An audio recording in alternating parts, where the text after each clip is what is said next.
Hi friends, welcome to my channel teaching by Ansari. कैसे हैं आप? आई होप आप लोग अच्छे होंगे और अच्छे होना भी चाहिए। तो आज हम लोग पढ़ने वाले एक छोटी सी टॉपिक जिसका नाम है ग्रह, या इंग्लिश में इसको हम कहते हैं प्लैनेट। तो प्लैनेट क्या होते हैं? जैसे कि प्लैनेट जो होते हैं इनमें कोई रोशनी वोशनी नहीं होती, इनमें कोई लाइट नहीं होता, कोई प्रकाश नहीं होता। हम ग्रह उसे कहते हैं जो भी अपने तारे के चारों ओर चक्कर लगाता है। जैसे कि हमारा सूरज, हमने आपको बताया कि देखो, अगर ये सूरज है, हम यहाँ पे लिख देते हैं छोटा सा सन। अब ये हमारा सन है। अब इसके चारों ओर जितने भी ग्रह हैं वो चक्कर लगाते हैं। हमारे सौरमंडल में 8 ग्रह हैं। तो इसके ये केंद्र में है। अब इसके चारों ओर चक्कर लगाएंगे लगाएंगे। अब है ना, जितने भी ग्रह हैं, अगर मान लो कि सबसे नज़दीक सूरज के कौन सा ग्रह है? बुध है। फिर उसके बाद कौन सा है? शुक्र है। फिर उसके बाद कौन सा है? पृथ्वी है। उसके बाद कौन सा है? मंगल है। तो इस तरह से ग्रह हैं जो पृथ्वी के, वो सूरज के चारों ओर चक्कर लगाते रहते हैं। तो ये जो सन है, इससे तो बहुत ज़्यादा लाइट निकलती है। ये हाइड्रोजन एंड हीलियम से मिलकर बना ये आग का गोला है। बहुत सी बातें ऐसे सूरज के बारे में हम लोग पढ़ चुके हैं। तो इसमें बहुत ज़्यादा प्रकाश होता है। ये सूरज एक ग्रह नहीं है, ये सूरज क्या है? एक तारा है। सूरज क्या है? एक तारा है। तो जब, अब ये तारा है, ये बहुत लाइट रिफ्लेक्ट करता है, बहुत ज़्यादा रोशनी निकलती है। तो इसी की रोशनी से जो है ये सब जो ग्रह हैं ये प्रकाशित होते हैं। इनके अंदर कोई लाइट वाइट नहीं होता है। अगर सूरज ना हो, यहाँ पे अंधेरा अंधेरा ही छाया रहे। तो इस अपने जो है तारे की मदद से ये प्रकाश लेते हैं और ये ग्रह कहलाते हैं। अब इससे जो प्रकाश निकलती है, अब ये ग्रह हैं, बहुत सारे ग्रह हमारे सौरमंडल में 8 हैं। तो ये सब क्या करते हैं? पृथ्वी सूरज के चारों ओर चक्कर लगाते रहते हैं, चक्कर लगाते रहते हैं। अब ये जो है, जो चक्कर ऐसे ऐसे लगा रहे हैं, अब ये चक्कर लगाते लगाते लगाते लगाते सूरज के चारों तरफ ऐसे ऐसे ऐसे ऐसे जाता है। अब मान लो कि ये ऐसे ऐसे चक्कर लगाते हुए जाता है। तो इस क्रिया को हम क्या कहते हैं? जो ये चक्कर लगाते हैं इसे हम कहते हैं परिक्रमण, है ना। जो हमारे ये सब क्या है? ये सब ग्रह हैं। और हम किसके बारे में पढ़ रहे हैं? ग्रह के ही बारे में पढ़ रहे हैं। तो ये सूरज के चारों ओर क्या करता है? ऐसे ऐसे ऐसे ऐसे चक्कर लगा रहा है। अब ये चक्कर तो लगा रहा है, और ये चक्कर लगाने की क्रिया को हम क्या कह रहे हैं? परिक्रमण कह रहे हैं।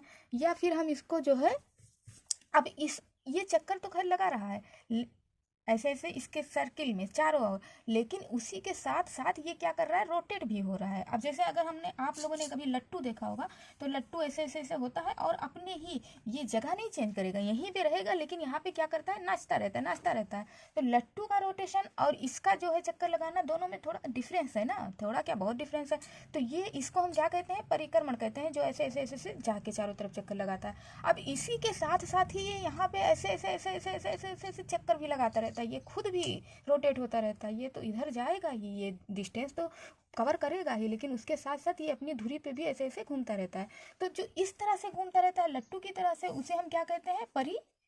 परिभ्रमण कहते हैं, है ना, या रोटेशन कहते हैं। तो ये अपनी जगह पे इसी तरह से सारे ग्रह अपने अपने धुरी पे भी चक्कर लगाते हैं और सूरज के चारों तरफ भी चक्कर लगाते हैं। तो ये जो, जिसमें कोई भी लाइट नहीं होती, कोई प्रकाश नहीं होती, है ना, ये सूर्य के गुरुत्वाकर्षण बल के कारण ये सूर्य के ओर घिरे रहते हैं। और अपना शेप, ग्रह का ये भी है कि लगभग शेप इनका गोल ही होता है ना, अगर एकदम गोल नहीं है फिर भी लगभग गोल होता है। तो इसे हम क्या कहते हैं? ग्रह कहते हैं। आई होप ये चीज़ आपको बहुत समझ में आई होगी, और ये चीज़ बहुत ज़रूरी भी है समझना।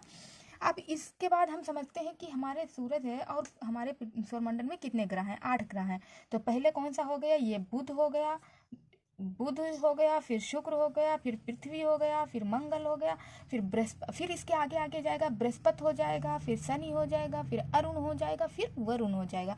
तो ये क्रम के अनुसार मैं आपको बता रही हूँ, कोई कंफ्यूजन नहीं, कोई प्रॉब्लम नहीं। सबसे नज़दीक, अगर बहुत, इससे हजारों पता नहीं कितने सवाल बन सकते हैं जो मैं आज आपको टॉपिक पढ़ा रही हूँ।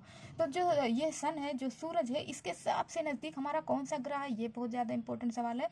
तो बुध है ना, बुध सूरज के सबसे नज़दीक है। और फिर शुक्र है, फिर मंगल है, सॉरी, बुध शुक्र, फिर पृथ्वी है। थर्ड नंबर पे क्या है? पृथ्वी है।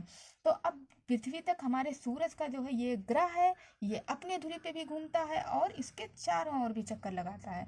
और पृथ्वी एक ग्रह है, और इसका उपग्रह कौन सा है? चंद्रमा है। क्योंकि पृथ्वी में तो कोई लाइट वाइट नहीं है, कोई उजाला नहीं है, हमें अंधेरा ही है। ये सूरज से अपना रोशनी लेता है, चांद से लेता है।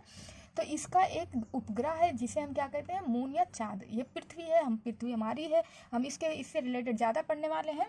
तो इस यही लाइट को रिफ्लेक्ट करता है। अब जब सूरज से जो रोशनी निकलती है वो हमारे पृथ्वी तक तो पहुंचना ही चाहिए भाई, तभी तो हम लोग रोशनी में रहेंगे। तो जो रोशनी यहाँ से यहाँ तक निकल के जाती है, ये बहुत ज़्यादा डिस्टेंस, इतना उतना डिस्टेंस नहीं है।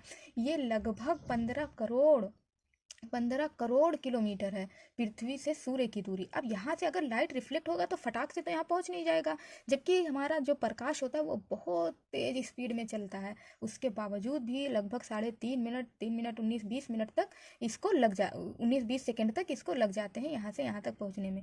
तो आई होप आपको ये बात समझ में आई होगी कि पृथ्वी किस तरह से परिक्रमण करता है, किस तरह से परिभ्रमण करता है, कितने वो सूरज वो ग्रह कैसे परिक्रमण करता है, कैसे परिभ्रमण करता है, कितने ग्रह हैं, किस सेट में हैं, कौन इसका केंद्र बिंदु है, और किस जो है रॉ में वो लगे रहते हैं, किस सीक्वेंस में लगे रहते हैं। अगर आपको ये वीडियो थोड़ी सी भी अच्छी लगी हो तो लाइक सब्सक्राइब करें, बेल आइकन को प्रेस करें, ज़्यादा से ज़्यादा अपने दोस्तों में शेयर करें और ऐसे ही सपोर्ट करते रहें। Thank you for watching.